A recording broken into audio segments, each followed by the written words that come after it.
Continuing with our discussion on the causes behind the outbreak of the Second World War, we come to the failure of the League of Nations. Now we remember the League of Nations. After the devastation of the First World War, the major nations of the world finally woke up from their slumber of avoiding international cooperation. They realized that they need an organization which does not lean towards one single nation and can rise above the interest of a single nation. They wanted all the nations of the world to join this organization, a true world organization to ensure world peace. That was the background behind the creation of the League of Nations. And in its initial few years, it was actually quite successful. However, as time went on, its inactivity made its failure imminent. The people realized the League was weak and its inaction became a known fact. This recognition of the inaction of the League by the nations made the nations ignore the League's authority. When the nations ignore an organization that's supposed to keep them in check, it's bound to have consequences. This led to the failure of the League of Nations, which eventually caused the outbreak of the Second World War. Before we understand how did the League of Nations failure cause the Second World War, we have to understand what caused the failure in the first place. So what are the reasons which led to the failure of an organization that was meant to stop any war from taking place after the First World War? We start off with one of the most obvious one. You must remember that it was President Woodrow Wilson of the United States of America who in his 14-point declaration proposed the formation of the League of Nations. However, you would be very surprised to know that it was USA which, however, never joined the League in the first place, despite the very concept of the League being envisioned by the US President. The situation is quite bizarre, don't you think? It's like calling your friends over to your house for your own birthday party and yourself not showing up.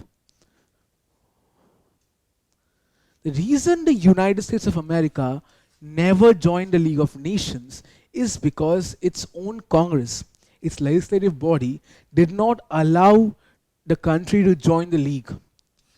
This is because the United States was following a kind of policy in international relations known as the policy of splendid isolation, which said that USA should not be involved in the politics of the rest of the world and should instead focus its own resources on its own development and not waste it elsewhere. It's like you are listening to or enjoying music while your neighbor's house is burning. While this particular policy was harmful for the rest of the world, it did suit America at the time, and therefore they kept on following it, which led to USA never joining the organization. But the United States of America not joining the League came at a price. You see, after the First World War, countries like Britain and France were no longer superpowers. The United States of America had emerged as one of the most powerful nations of the world.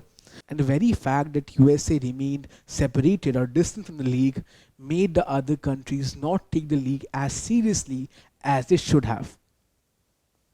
So USA not being a part of the organization had adverse effects on the very working of the League as the other nations started to suspect how effective the organization really is, and it also led to the reputation of the League falling over time. Talking of the other countries, let's come to the issue of membership. You see, the League of Nations, while it was supposed to be an organization for the entire world to come together, did not really include the entire world. So in this map, you can see that how the initial few permanent members marked in this navy blue color are very less, and they're mostly focused and mostly comprising of the European nations. So we can say that the League of Nations was from a very beginning very Eurocentric, and it also did not have majority of the world or other nations of the world till a very late point of time. So the League of Nations only had a few countries of the world during the time of its creation who were its members, and many countries were not even allowed to join. This is where the conundrum of the League of Nations come in. The League of Nations, if you remember, did not allow the nations that lost the First World War to join it, because the Allied nations felt that these nations, since they caused the war, should not be a part of the peacemaking process. That is why Germany, the country on which the entire blame of the war was put on, was not allowed to join the League at first, even though it was made to sign the Covenant of the League of Nations, whereby it declared that it would not wage war on the other countries. Now, the impact that this decision had was that these core nations, with which the other nations could have by this time had a good dialogue and a good peacekeeping framework, were not allowed to join the very process, and therefore they were left separated.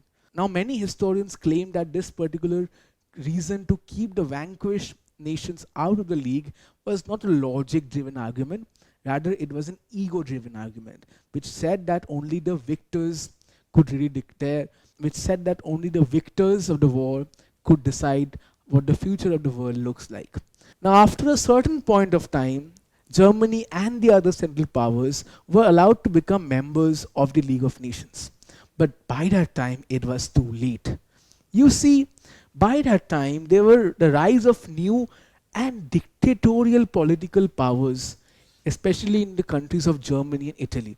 We already have talked about the rise of fascism and Nazism in Italy and Germany respectively, and we'll also look at it in detail in the next chapter. But we see that by the time the Allied nations allowed Germany to join the very organization, it became too late, as it already had drifted too far from the world, and now their ambitions were set for much, much more. You're supposed to dress a wound when it's still fresh, not when there are maggots in it. And that is why we see how the existence of these new dictatorial political powers, which came up because the League refused to acknowledge these countries to join or to be an active part of the very League, led to this rise, which eventually threatened the longevity of the League, because these powers were in no mood to really subscribe to the processing and the functioning of the League, and they were willing to ignore the League itself and eventually plan to quit it, therefore destabilizing the entire international order. Now, you might ask that can the League not stop these nations from defying it or even quitting it? Well, the League did not have any real sanctioning power, by which I mean the League had no form of army or a peacekeeping force comprising of the members, which could be sent to put these defying countries into check. Because the League of Nations lacked such a particular peacekeeping force, the nations did not take the League seriously. And very soon, all its resolutions or documents which it put out were treated as mere recommendations, which means that they were not taken seriously, as the League did not have any military force to back it up.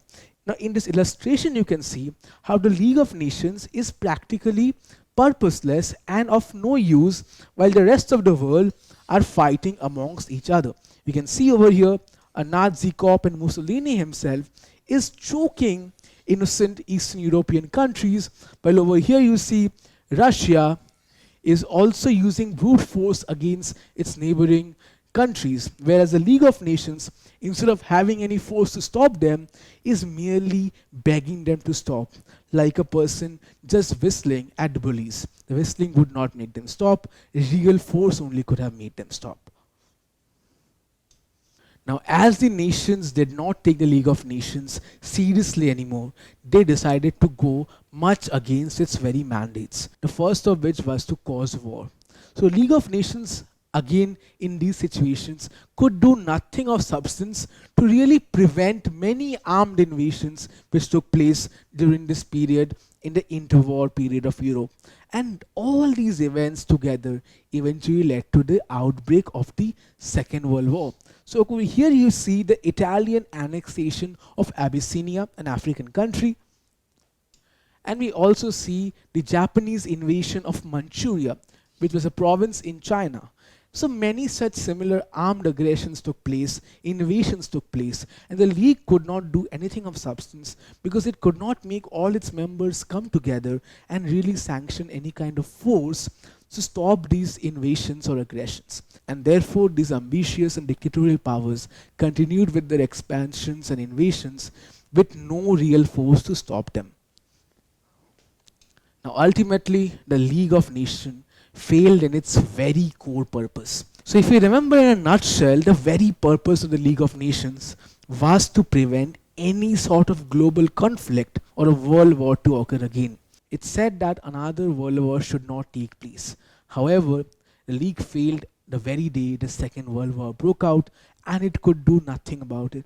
So the League's inability to prevent the Second World War made it go extinct. In fact, you must be surprised to know when the Second World War broke out, the League did not conduct a single meeting of its members to come together. The members already had realized the League is now a lifeless body, waiting to die. Therefore, the League could do nothing during the duration and the course of war, and it just stayed put till the war was over. Now, the following are a couple of illustrations and satirical cartoons which show us how the League of Nations failed. So, in this particular illustration called the gap in the bridge, we see that there's a particular bridge made up of important nations, which are the nations who make up the League of Nations. Now, over here we see a bridge which says this League of Nations bridge was designed by the President of USA. As we know, President Woodrow Wilson's 14-point declaration was how the League of Nations was created. However, we will see the keystone piece, the very piece which keeps the bridge together, is missing. Who is holding on to this piece? Well, America has the keystone. Now over here you see Uncle Sam, the manifestation of America, is careless and he does not want to join the League. And therefore he is holding on to the most important piece which would keep the bridge together. And without it, the bridge would eventually collapse, as did the League of Nations. So the absence of the very nation which created the League was therefore a very important reason why the League eventually went extinct. But now that we've understood that the League of Nations failed in its purpose, how did that cause the outbreak of the Second World War? Quite simply put, the League of Nations was envisioned to be an organization which prevents the war from ever engaging into another world war. When the Second World War broke out, the League was not able to hold the forces of war back. The League was supposed to be a wall which could keep the forces of war behind. But as the wall cracked, the forces started to push harder, and eventually the wall shattered and the Second World War broke out. Now we have mentioned that the Axis nations were pursuing an aggressive expansionist policies, and they were trying to expand in whichever way they could. Now you see, the League of Nations failed to prevent these expansions. In fact, it could never take collective action, which means that all the member nations could never come together to impose any form of resolution or decision. So the League of Nations did not take collective actions against the aggressions of the Axis powers. And instead, a weak and divided League decided to impose sanctions. And these sanctions, which were mostly economic, were so ineffective that it led the aggressor or the Axis powers to take the League for granted.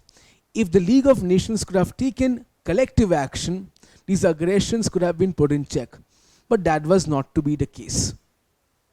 Not only did the League fail to stop the aggressions of the Axis powers, in many ways the League was also inactive when these aggressions were going on. The League's inaction and ineffectiveness together encouraged the Axis powers to continue with their expansion. The Axis powers, comprising of Italy, Germany and Japan, they felt that they can go ahead with their expansions, as the gatekeeper, the League of Nations, apparently had its hands tied. Now, despite the presence of the League of Nations, major nations were still pursuing their own secret diplomacy to form secret alliances and treaties. And this was despite the presence of the League of Nations as a forum of international negotiation and cooperation.